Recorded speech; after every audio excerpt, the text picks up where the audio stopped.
O relatório de Vossa Excelência, senadora Elisiane, será um documento sobre o nosso tempo. Mais do que um documento para trazer subsídios para eventuais indiciamentos ao ser entregue ao Ministério Público Federal e aos inquéritos que estão em curso, vai ser um documento ao nosso tempo.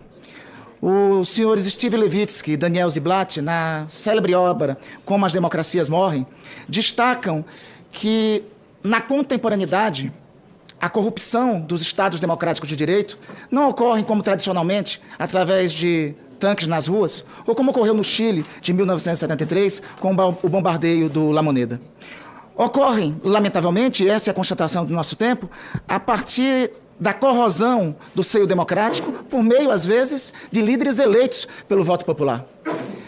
Esse é o contexto do que ocorreu, não no 8 de janeiro somente, mas no que ocorreu, deputada Jandira, ao longo dos últimos 4 anos. Ao longo dos últimos 4 anos, ao longo dos 4 anos do governo que antecedeu o governo do presidente Lula, teve método o processo de tentar corroer a democracia brasileira. O 8 de janeiro foi o ápice deste processo golpista. Como dissemos, no curso desta comissão parlamentar de inquérito, o 8 de janeiro não foi um raio de chuva em dia de sol. O 8 de janeiro foi o resultado de um processo concatenado.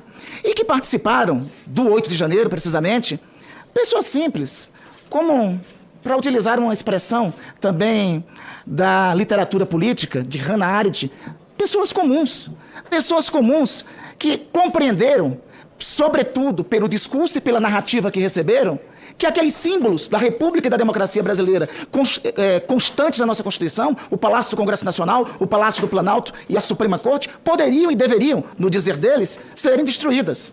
É a expressão do que pode significar, do que representa, reitero, como dizia Arendt, da banalidade do mal. Se expressa dessa forma, com pessoas comuns, simples e, às vezes, um quê de ingenuidade. É porque, por trás da ingenuidade que alguns executam, e, de fato, por trás da ingenuidade que alguns são até instrumentalizados, tem um método que foi construído. O método da disseminação do ódio. O método de espalhar o terror. Sim, o terror. E vamos à definição do que é terror. Terror, na literatura, no direito pátrio brasileiro e na definição do Aurélio, se denomina e se define como o seguinte: a tolerância ilimitada. Se define como terror como um modo de impor a vontade pelo uso sistemático do terror. Se define como terror como um emprego sistemático da violência, a fim de corroer a sociedade. É assim com Ramais, mas é assim também com a tentativa de atear a bomba do senhor Washington no dia 24 de dezembro de 2022, na véspera de Natal, que poderia levar à morte de milhares de brasileiros. É assim com os atos que foram disseminados no 12 de dezembro de 2022, espalhando o terror aqui por Brasília, queimando ônibus, tentando cercar e sitiar o presidente da República e o vice-presidente da República eleito, sitiando e destruindo o patrimônio público. Foi assim na ocupação da porta dos quartéis, atentando contra o Estado democrático de direito. Alguns até o falam que fizeram isso em nome da liberdade de expressão. Mas a nossa Constituição nos ensina em letras claras que direito fundamental, nenhum direito fundamental é absoluto. O uso indiscriminado da liberdade de expressão não pode corromper a maior conquista da sociedade brasileira, que é o Estado democrático de direito. O pilar é dito pelo querido ministro Aires Brito. A Constituição nos ensina o caminho. O Estado de direito, a democracia é o conteúdo. O restante é continente, mas o conteúdo que nos ensina a Constituição é que a democracia deve ser defendida. Não se pode tolerar o uso indiscriminado da chamada liberdade de expressão contra a existência da democracia. É o paradoxo de Karl Popper que diz isso. Não se pode tratar os intolerantes com tolerância, porque com isso se reproduz a intolerância. O conjunto da obra de Vossa Excelência, senadora Elisiane, primeiro, nos coloca como documento desse tempo o confronto pela defesa da democracia que cabe à nossa geração fazer.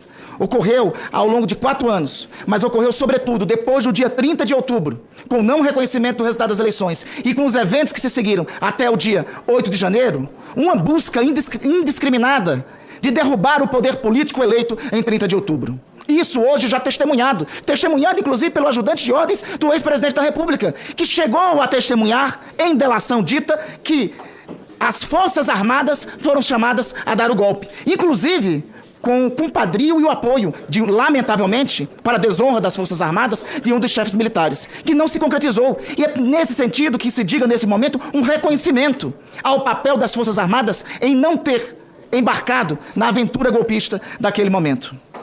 Ao fim, senadora Elisiane, o relatório de Vossa Excelência, ela também, de modo cabal, ela sepulta uma tese negacionista, eu diria. Mas, enfim, nós não toleramos nessa comissão, e o vosso relatório não tolera negacionismos, porque a última vez que teve tolerância na sociedade brasileira sobre negacionismos, científico no caso, isso levou à morte de mais 700 mil compatriotas. Por isso nós não aceitamos o negacionismo do 8 de janeiro e do processo que o antecedeu sobre as teses rocambolescas, quase que com toques de alucinógenos, de que o nosso governo seria responsável por um autogolpe contra nós mesmos. Que o ministro da Justiça, Flávio Dino, estaria conspirando contra ele mesmo para apear do poder o governo que foi eleito. Tese rocambolesca com dotes alucinógenos.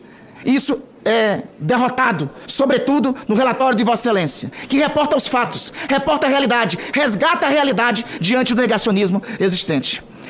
Senadora Elisiane, minhas homenagens a Vossa Excelência e ao relatório. Minhas homenagens a Vossa Excelência por ter chegado até aqui. Como se diz na poesia e como se diz na oração, bem-aventurados aqueles que chegam. Minhas homenagens a Vossa Excelência, que não descaminhou na grande marcha até chegar aqui. Minhas homenagens a Vossa Excelência, que não se desmoralizou ante as pressões aliciadoras das redes sociais que existiram, ante as ofensas e agressões que Vossa Excelência foi vítima. Minhas homenagens a Vossa Excelência, que não desertou, que não caiu no caminho. Quanto ao vosso relatório e quanto ao resultado da votação nessa CPI, que fique para nós o ensinamento de Ulisses Guimarães, no célebre discurso de 5 de outubro de 1988, como uma das principais obras da oratória brasileira, proclama o mandamento máximo da nossa Constituição. Diz o doutor Ulisses: a Constituição certamente não é perfeita, pois ela mesma admite a reforma. Quanto a ela, divergir sim, discordar sim, descumprir jamais. Traidor da Constituição é traidor da pátria. Conhecemos o caminho maldito, mandar os patriotas para a cadeia, para o exílio e para o cemitério. A supremacia da Constituição é o ápice da democracia. Este mandamento, externado aqui no 5 de outubro de 1988, diz para nós o fundamento da nossa democracia. Ao longo de nossa história, várias vezes, essa grande conquista dos brasileiros foi interrompida. Nós estamos aqui, sob a égide do vosso relatório, para dizer que desta vez não. Para dizer que nunca mais terá interrupção sobre a democracia brasileira. Para dizer sobre a égide do vosso relatório, sobretudo, o seguinte: que os fatos do 8 de janeiro devem ficar na memória, porque a memória é um dever sagrado de toda a civilização. A memória serve, sobretudo, para que a gente não esqueça os episódios ocorridos, para que não esqueça, para que nunca mais aconteça.